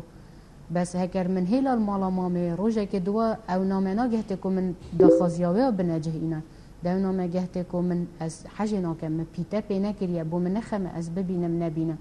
يعني تدفيت تنافيت افنامر جهت زارو يعني انتو نابيني دي بشيتن ديكا من دخاز يا من جبجي كر كوهلا از بچ ما جه كيديتر نخير دمي دا او دي هسركادي كد بلو نخير هكر يعني افا روجانه يعني ديال ما ريدتن دي بيجيتن از مين مال مالا دا بيرخو اند چم مين مال مدوب چم مالا مام خو جاره که دو جاره هكر گوت 3-4 جاره اصرار كر يعني جالك جرى درين خار من قوت اسلوب حواري جالك جرينجات جال زارو كاربين تبقى هيني ام خيزانكين ام خدان دوامين ام اكودو باش نابين هكاوي دم ام تينا ماجي هركش ما عردكي افا معناه ما اكودو نديد نعم حش اكودو كاين لازم ام دافكرين خار ابزانم تا چه باید گل تر قطاب خانه تو بزانی چه باید گل من جه کاری سر آخفتنا تفایزا خان گلک جراده بشی دشتکی بشین دیو گل زارو که خوب فلان رفتاره کین کسان دورو برد و ها حضر کنده بشن زارو که وگاوچ فری آخفتن جوان و رفتارن باش و جوان نابن شبر کتوسا و گنگشت گل زارو که خوبی که دی گل کسین دیتر بیتن ین پاج و مای بن و ها حضر کن افزارو که تناگهی تو چه بجیه یعنی نزانیتن که ناماده کاتا چیه تو بگهینیه اف چند هنه دی چند یا راز بیتن یعنی زارو که بچیک تدگهیتن و دم عمر بگنگشت کرد زارو العمر ساله که تدگهیت تو چت بجیه يعني احتمال بيفيتا بدرستا هيتنا جهيتن بس يا ملامحت سر وشافت خينيتن بوشي قلت لازم تدانيا برانبري شافت خوها كنت تقلت اغبي بله ناما ولد جريتن بالعكس تبارت كي ايكش اسباب صدمه نفسي كو بتشيكي بجريتن هندك جرى جهورينا جهويه يعني قالك جرى دي باب رابن كري دارن مثلا مجبورن دي رابن خاني خو جهورن انجي خانيه كي كري دي رابن مال خو باركن وقتی گل زارو که خونا بورینن کو تیب گهینن بالا دی گهورینا که جیانا مد چه بیتن و اف گهورینا مفاجئ هکو چه بیتن يعني حسب DSM-4 و أوديت علم النفس در كافيتن كو صدمة نفسي بتشي جرتي دهن بيني تو شوية جهة خويني دست بيكر دست نفيجا خو كرب شوي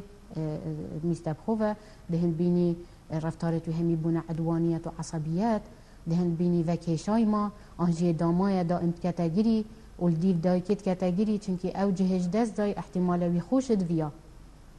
وگاوه او جهت شویه بویه بیانیه یعنی هندک جار خو اف گهورینه گلکت گرنگن درابن باخچه کره خو گهورن دجبی باخچه بموی بیت بجهینم بله اف جهورینا باخچه اف جهورینا حضانه یعنی خوز جی حضانه تو بارد کی یعنی جهورینا حضانه تبیا تو تیب جهینی چونکه او یه گریدای احتمال لعبه که یه گریدای مربیه که گریدای ماموستا که تو رأسا رابی بخاطر هندی کولا ظروفت منت مادی آن اسهات ما و گوهاستن پاداکا ربم جیانا کرخو خرک بگوهرم اوه کارتی کرنه که گلک خراب سر زاروید کرد هندک جارا من گلک زاروید دیتین تأل دفت بیتن يعني دبيني تفهمين أخفنا أو سدموي چند چیه يعني أو بارا بترترسا بارا بترترسا بس قلقة نترجي هر جورا كي قلقية أو قلق الدف بتيكي بيداد بيتن إدي هبيت بنا نخوشي لبيداد بن دهند بيني زارويتا تش مدرسة كي جهرت برا مدرسة كي عمري 6-7 صال يداد صحكي همي مستواي بهميش كلها طب جهوري دبيجي والله المدرسة دي تشتر بو وديار مدرسة دي تشتر بو نخير دنا برهف كريا بو في جهورينه بله برهف كرم بو جهورينه الدف زارو جلك تشتكي جرنجا اول ما بحثي زارو كرا به جلك جرنگي پته دادن اگر مرو پشگوه و پاویجی چاوا یعنی چاوا د اوزارو یعنی مازم بیتن دم زارو کینیا خوی پشگوه هاوتی بیتن پشگوه هاوتن جلك پیف بینون چونکی گله که نه آفده مر بني آدم وكي قوليه ما السجن زارويان يا سنيلا شن بجم الاتيت ما چندين سالا ما دو دراسات السركلين زارو ابت جهت آرشات قال قانون يانجي توشي جرتند بيتن وتوشي سجنات بيتن هر سبب رئيسي أو کو فقیریه یا دوی نپیتدان بس تو بینی هجاری ایک صدم آیا کو زارو خلاتیان بکد دی باب بید دمی دارو لوات چیه چه زاروی خود تبگهینن کو هم تجارین مهند دستادانی نه کو هم همی پیدوین تا جبه کن توی دمی دا تو بارد که پیتویت زارو که پتر حاجه کرنش کو تشتکی مادی بیتن تو بو پیدا که لعبه بیتن کراسه بیتن اوجی هر دی باب هر دی اگر سرکینه بو استویا ما بوچی از بجم جهرا گرنگه ام حواری دگل زارو که خوب کن ما هکر من امکانیاتت من یتهندنا بونکو کره من آن که من لعبه که اسپیستون کرگری من او امکانیات نبونکو وی پاره بدم پوی لعبه بو بینم تبیاتی بجهینم تبيات قال باغفم راست دفتر ده هر كاتاجري نو مدفيتنو الى دي بوميني ودي دوسيرو جاجي كاتاجري وتو ده هر زفرين عيني تيروكي بو بيجيفا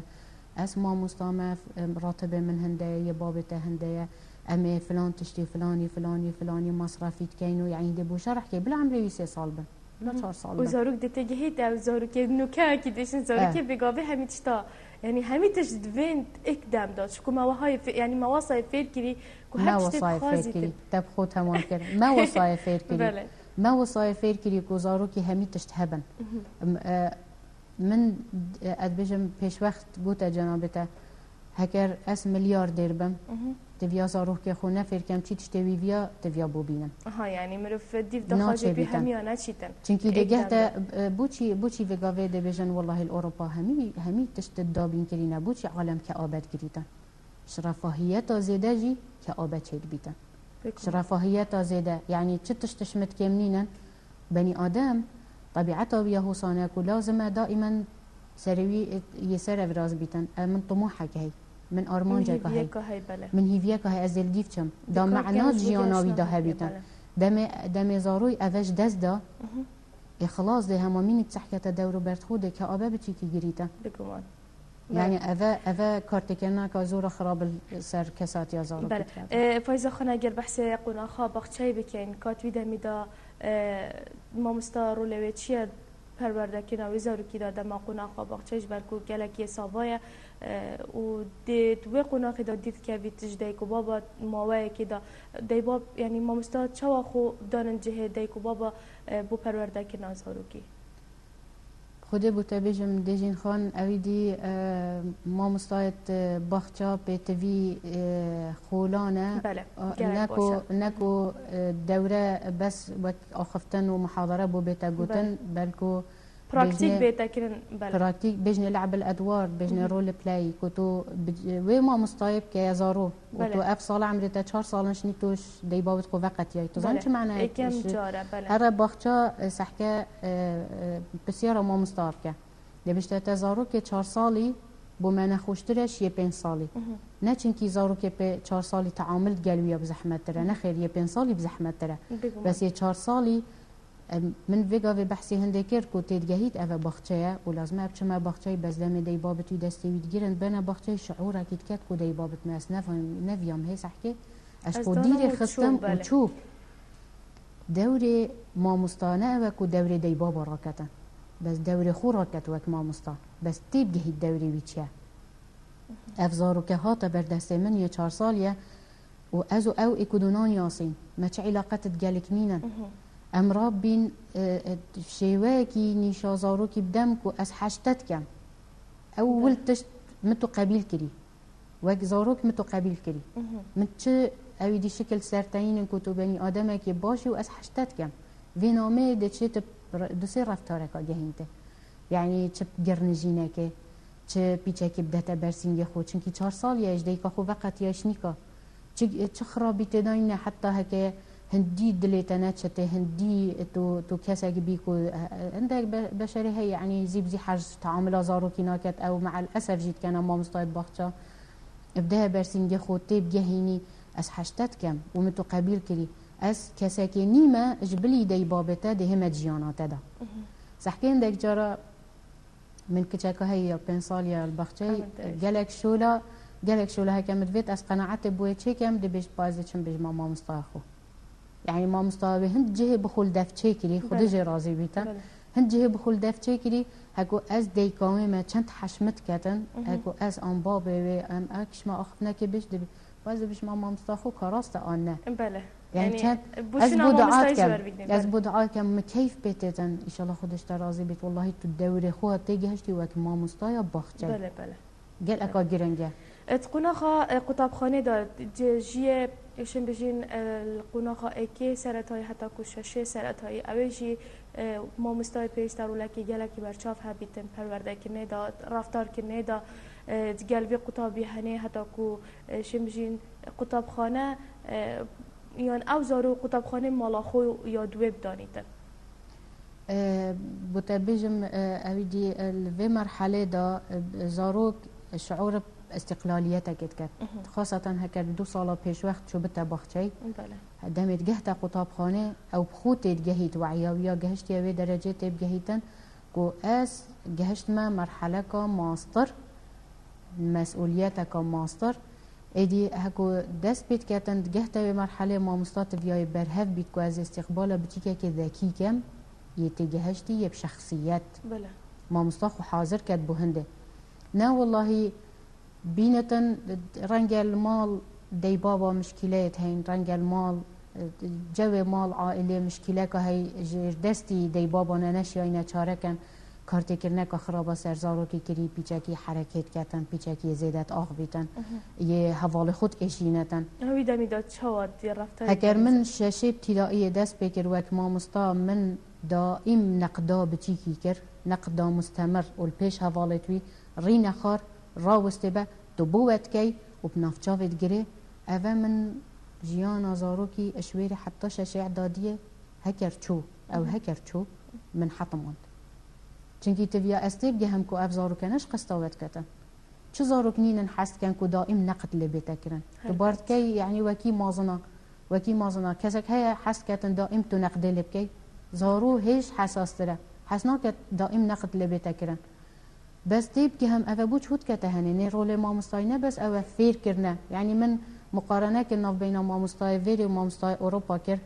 ما مستای ویری تو بارد کی پتر خود واسطین تبواناوه پتر خود واسطینه و شارازات رجیت وانادا بس ریکا گهاندنه بو زاروکی خوب پیوه واسطینه تن بو من نخمه من 35 زاروکت گروپی و هین از ده کنگید گل هر 35 ده بشته تا 40 دقیقه دا چطور دیگه 35 بابو افرود گل 50 بابا صبحی گل 50 حتی هی خلاص بیت اوه 35 خلاص کرد او دسته ما ایشون بجین پیدا بونا وان آریشن رفتاری اگر و او جنگ حال جیتن یانجی دیبا بن یانجی قطاب خانه بنا هر دو ام دیبا بگونه هنینین اش مشکل زاروکی ناف قطاب خانه دا ام دائما شریکین بوچی هکر من هفتی جاره که ازعاجا اداره مدرسه کر و مامستا کر مامستای عیال خو از چوم من سردانک بکر پاولاهی یعنی به همه هنگی مال اتگل قطاب خانه پیسته هبید گلکا گرنگه ما سالا 2008 بو ما پروژه که پریو بریا گشتی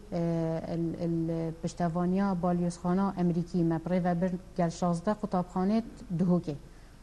ما بس چکر ناوی پروژه او بو نهیلانا تندو تیجیه الدف زاروکی بله بس ما بس چکر ما بس هنده کومید درست کرن او کومید بیکاتی بونش ما مستایاد گل هندک دی بابا یعنی هر پولکه دی بابت هندک زاروکا بونه اندامت گل کومیته که دو ما مستاد گل دانستاندنا بکن یعنی او کمبونت سال جاره که دو جاره بو دی بابت زاروکا الما قطاب خاناته نکنن تو بیجی یعنی او گهت آرمانجا که او چپ او دهتن عام ده ماموستا آغون عام ده مدیر آغوی ده بشت فلان فلان فلان قصيريا هاي هكرهين هوب كانها وخلاص هرجل أخفنا تجي ديكو باب پیوسته هر مانگی جارکی یانجی هفتی جارکی سردان قطاب خانه کرد بسیار زاروی خوش ماموستا هم بکتن کانه نمرنوی بچه و رفتاروی پولی دا چاوایه رفتارت گرنگن نمره پتر بله اف چند هنه تول دف دی بابت مد بین دی بابت زارویات بینی اتناف جواکی مدا جواک چاوا یعنی دوی بواری دا یه خمخوره باور که اتشم بیجم کو امت خمسارین ات في ناحية دا و یا دویجی قطاب خانه خو يعني ستاف قطاب خانه خو يزعجا خوش و دی بابات کن اوه گلک تینو چن او نزانیتن که اوه هاری کاریاوید کتن بگومان وانی نه؟ بله يعني هکر پوله دا من 3-4 بچیکک هبن کو جو پوله خرد دیدن ما بو من باشتر نابیتن کو هفتی جاره که دی بابت وانال دف من حاضر بن ازو او هفکار بیند گل کام دی چاو چاره سریا آرشا ویزاروی کن داخل پوله جوه که آرام کفته ابزانم وانه بیجم ابزانم وانه بگهین مزارو کی بس نه دی باب زیبزیوت کن و نه ما مستا زیبزی و قبیلت کن بداخل یعنی توی ده میداده شین ترابونا شین بیجین توندو تیجیال دفزارو کی دی چاره بیتن همه هنگیا دی بابا و ماموستای توربونو و تندو تیجیا رفتار انزارو کی دا پیداد بیتن چه جاره او بخو سبب نینه دیکو باب هلبت او جنگه ها آب نه کسات یا زارو کی نخیر بتا إلا هکود بجن البشت سببکی هی تو وی سببی چاره که تندو تیجی نامین دی چوازانی ام چت کن پوله و ام معالجات تندو تیجیت کن معالجات تندو تیجی خوب که رفتار نه تکرن چونکه هکوی دنگ خوب بلند کرد از بلندتر لیکم هکوی ایک قطع ایش دیوی قطم یعنی اوه من حل نکر مشکله اوه که از ببینم که والله ایکی رفتارت بی اتنه یا ساینت ناف پوله دا از رابم جابا دی بابتی پنیرم اوی چه مشکله هیا و ات مال دا و چه مشکله هیا محاوله کن زارو که خو دیر بخنج به آرشه چون یعنی چه زن بدگل نینه و دمی داشی آرشه مال جید بنا سبب رئیسی سبب رئیسی یا سبب دوی کسات یا ماموستایه یعنی هندک جارا زارو چونکی وی ماموستای نه گهاندی که از حشتت کم بلکه نقدا زیده یا گهاندی که والله اوی ماموستا حشمنا کتن همه دیگه تصافی و زارو بو غیر ماموستا همیا بو همی ماموستایا فرقه بس هکوتید گلوی ماموستای رفتارت کرد تشتکی فرقه فایزا خان زاروی بتنه مازم بیتن خیزانه که دا بس دی باب بن و زارو بتنه بیتن و کسی دورو بر خونه بینیتن حتی که مازم بیت تو نبینه زاروشی دمه چتا قطب خانه ده کسی که شن بجین رفتارن آریشن رفتاریش پیدا بن هلبت حسانه چونکی زارو تویاد گل زارو یا بجیتن یا چه بویجی یعنی میادی تیجی زارو که جوه که دا مازن بوی همی مازنن وی نزان یا علاقاتا چه کتن حتی نهوجی گهشت مرحله سنه لی نزان بخو حوالا چه کتن کسی که این عزالی جه چک بیتن یه وکیشای زیب زی نزانید علاقات اجتماعی چیکت هکو تید خود چیکتن جی توشی مشکلات بیتن نزانیدن. بله فایزه خان اگرم بحث زیده رحم و دلوانیا دیکو بابا بکنه دیگر زاروکی دبیت اگر هندیکو زاروک برف خلطیا و بچیتنش برکو دیکو بابا توی زاروکینیه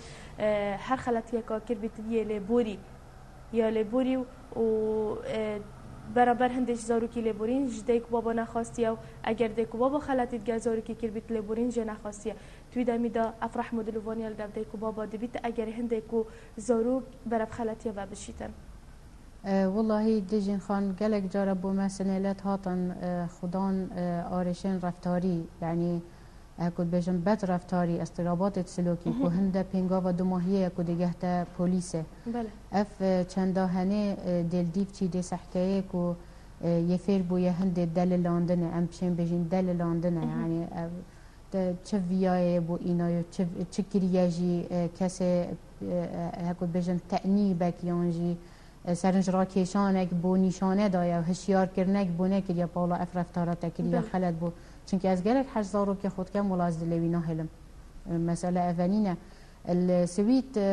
مقالات اینا خارج جریده دا گوتی الطفل الملك طفل الملك بوچی اینا خارج چونکه السويت یکم دولت سرانسری عالمه که زیده پیتدان بزارویت کتن گلک پیتدانه که مازن پید کت بس حتی وی درجه پیتدان پیکر که ایدی بچی کت وانا گهشنا مرحله سنه لایه ایدی هکود بجنش خط درست درکتن بو هندی دللاندی وام خو صفری نقدا خو کر گفت ما بچی کت خود کرنا ملک بله نابیتن چونکی بنی آدمه عمره 3 سالیه 5 سالیه حتی مازند بیتن بگومان زارونینه یعنی که رفتارکا نیا درست جه پیدا بیت هندیا بچیک بیت هندیا مازن بیت دویات دیب گهیتن يعني حتى هكر ميوان بوتل برتاترين مالا تاترين شنيات تشتت داناينا بر هات خوهاوه تشتت ميوان او خارن يعني تو داني بچي كمانه ميوان تجد تقدير هندكات بچي بس هند قوانين نشاب ديك والتزام ميوان قوانين ابكتن بله و دوی دم زارو يعني دي باب خلاتي كيبكات چاوا امروف لبورين ديك يعني زارو خوب خازيد بدم هندك ديك باب تبشن چا دي لبورين زارو كي خو خازم اوا كره من بيست اول بورينش مبخازيد از چا برام والله من قالك اقول في بي بوي بس هكر از زارو كي خو نفر كم زادي خود ماده چا زادي خودن لبورين جتشتكي وصا هكر من خونش كانت و هکر من نگو تزارو که خل مببوره از خلط بوما او ده چاوش ایکی دی خازید آندش من خازیدم البته گلکا گرنگه و گلکا مهمه جی ام و رفتار نیشا زارو کرد فایزه خان دم ما گلک نمایه بس اگر گلک کرتی بحث پروژین ریوبریا چاپ دریا جواکی بکن که اتمای بوریدا چه پروژه انجام داینش بو بخمتی هاری کاری کرنا زارویان یانجی رفتار زارویان گوهریناوان هاری کاری که ندای بابند پرورده که نازارو کی دا ریوبریا گشتی نهو دو بنجه سرب ریوبریا گشتی و نمونن العراق همیه یعنی نکتن الهرم کردستانه نمونن العراق همیه دو برنامه بکارتینن اوجی نمونن همیجی تجربه که اردنیه یا پشتوانیه که سویدی سال 2004 وره اتنا آوا کرن و بو پاراستنا زاروکی بو پاراستنا سنیله و چاره کرنا رفتارن وان یت آرشن رفتاری لدف زاروی ایک سنتر زیوه ایک سنتر حواله هر دوجی چین بجوانترین شول خدمتا بجوانترین رنگ خدمتا زاروکی خودان آرشت کردن ما بحث قناغ سنیله نکرد اگر قناغ سنیله دا چه رفتار اشله دی بابات گل زاروکی بیتا کرن دی چه بیت اگر گلب کرتی او بحر بکرتینا هیتا گوتن بس بهم فرهی گلکا گرنگه جهنانا دا خازین سنیله چند تا گرنگه خود او من بو چی گوتی 6 سالت اولی چونکی او مرحله سنیلهش نی اکود بیشن گلیش آنجی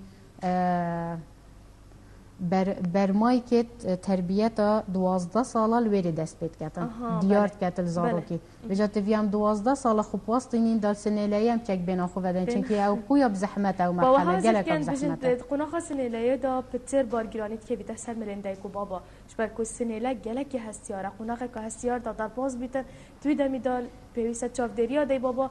پتر بیت سر زاروکی یعنی سر سنیلایش زاروکی خوب صاحب بس هکت بنما 12 سال دادانا سر بنام بله باشتراز با او مرحله خوب زحمته هرب زحمته يعني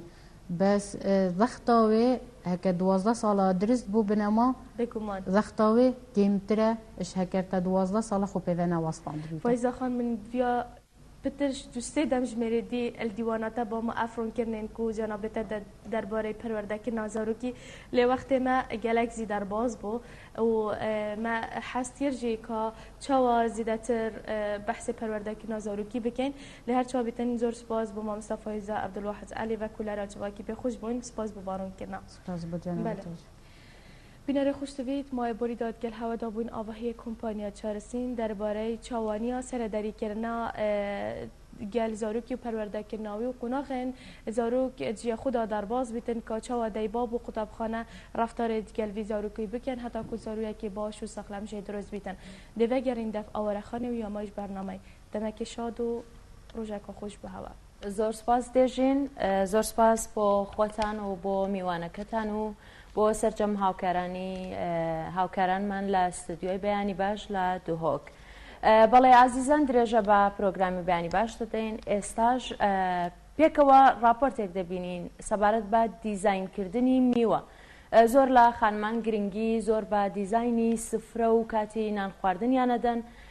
چه ئەو کاتێک کە خواردن دروستەکەن و چه ئەو کاتەش کە میوەکانیان دادەنێن و زۆر جارە و دیزاینانە کاتێک بەکاردێنن کە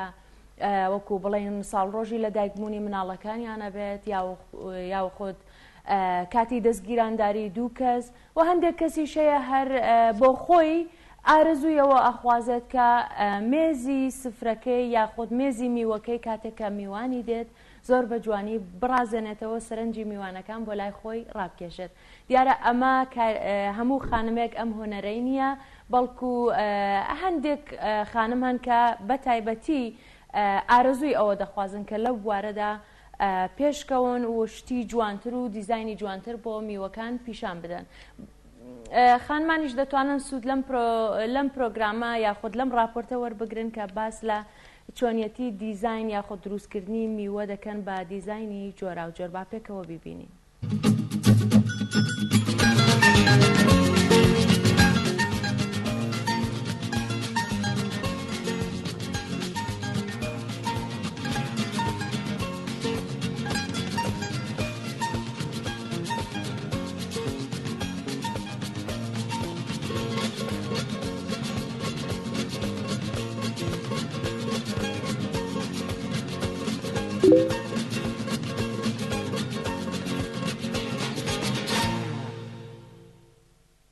هاوڕێیانی خۆشەویستم سڵاوتان لێبێ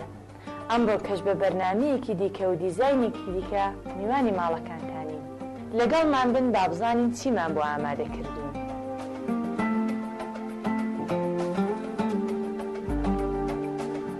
هەروەک دەیبینن بۆ سازکردنی ئەو دارخورمایە چەند شتی سادەمان پێویستە کە یەکیان کیویە لەگەڵ پرتەقاڵ و یەک دانە مۆز. بۆ دەستپێکی کارەکە سەرەتا مۆزەکە لە ناوەڕاستەوە دەکەینە دوو بەش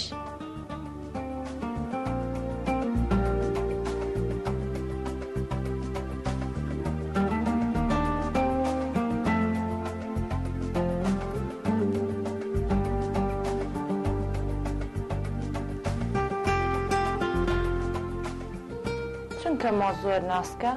هەوڵ بدەن کە مۆزەکانتان لێ نەشکێ. بەو شێوەیە کە دەیبینن مۆزەکانمان لەت دەکەین بەڵام لە تەکانی لێک جودا ناکەینەوە.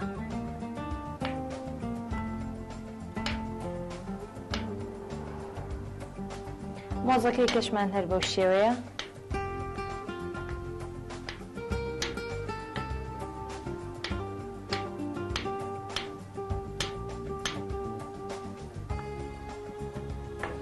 هەر بۆ شێوەی دەیبینن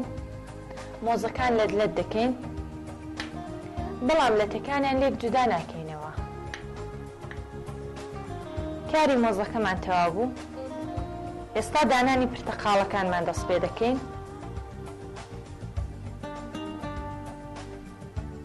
دانە دانە لێکیان جودا دەکەینەوە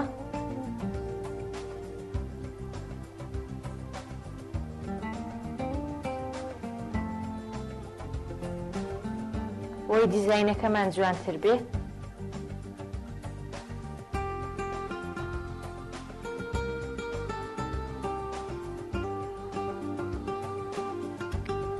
چونکە پرتەقاڵ سفتە خۆشەویستان، ئێوە دەتوان لە نارنگیش کەڵک وەربگرن.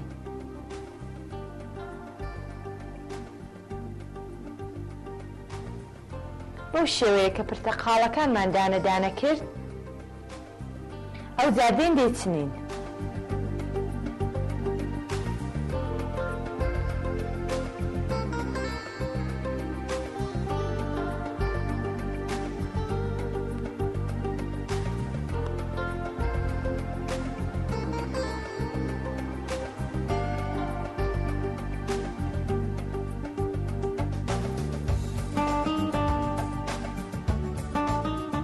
هەر بەو شێوەیە کە بینیتان پرتەقاڵەکانیشمان چنی، ئێستا کاری پرتەقاڵەکانیشمان تەواو بوو. ئەو جار نەوبەی دانانی کیویەکانە کە دەبێت سەرەتا کیویەکان قاشقاش بکەین.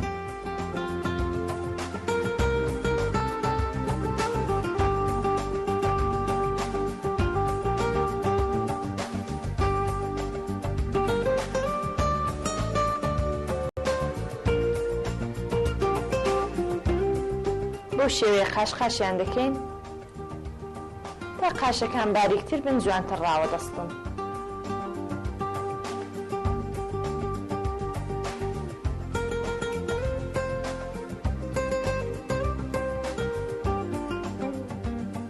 بەو شێوەیە کە بینیتان کیویەکانمان قاشقاش کردو، ئێستا دێین دایان دەنین. ئێستا کە کیویەکانمان دەستنین،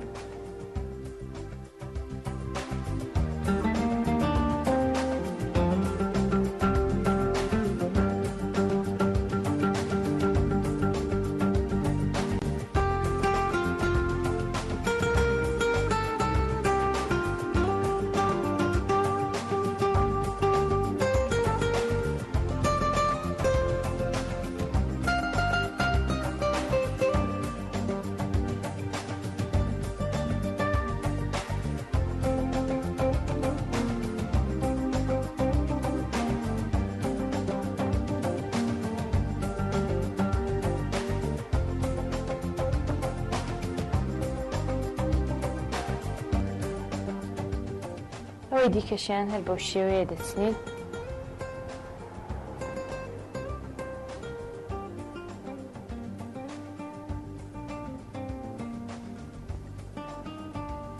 کیویەکان هەتا باریکتر بن، جوانترن.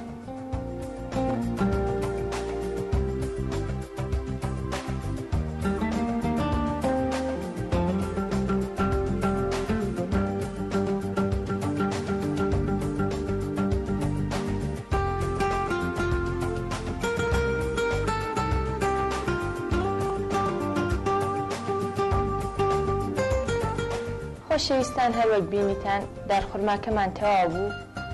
کە زۆر سادە بە کیوی و مۆز و پرتەقاڵ ساز دەبوو، کە ئێوە دەتوانن لە باتی دانانی ئاسایی ئەو میوانە بە شێوەیەکی جوان دیزاینیان کەن و دایانێن.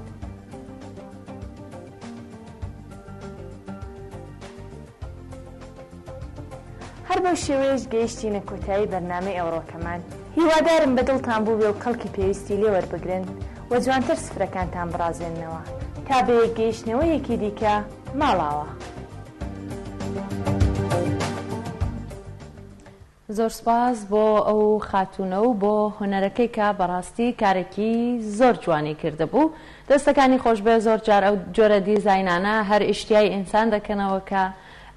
میوە بخوا یاخۆت بە تایبەت کاتێکە چی سفرەیەکە بینی زۆر بە جوانی ڕازێنرا بێتەوە، دیزاینێکی زۆر جوانیان بۆ کرد بێ هەر لە خۆتەوە برسیتە بێت. هەندێک جاریش کاتێکە دیزاینە و جۆرە میوانە دەبینی ئیشتیات دەچێتە میوە خواردن، ئەگەر حەزیشت لێ نەبێ بەڵکو حەزەکەی بیخۆیت. بەڵێ عزیزان، بۆ هیوایی کە بەرگە و بابەتەکانی ئەمڕۆمەدی ئێوەی خۆشەویست بوو بێت و کەڵکی پێویستان لێ وەرگرت بێت. زۆر سپاس بۆ هاوکارانم لە ستودیۆی دهۆک دێژین و هاوکارانی کەمان، هەروەها زۆر سپاس بۆ هاوکارانمان لە ستودیۆی هەولێر کە ئەمڕۆ یارمەتی زۆریان داین. سپاس بۆ ئێوەیش کە بینەرمان بوون. تا کاتێکی دیکە هەر شاد و سەرکەوتوو.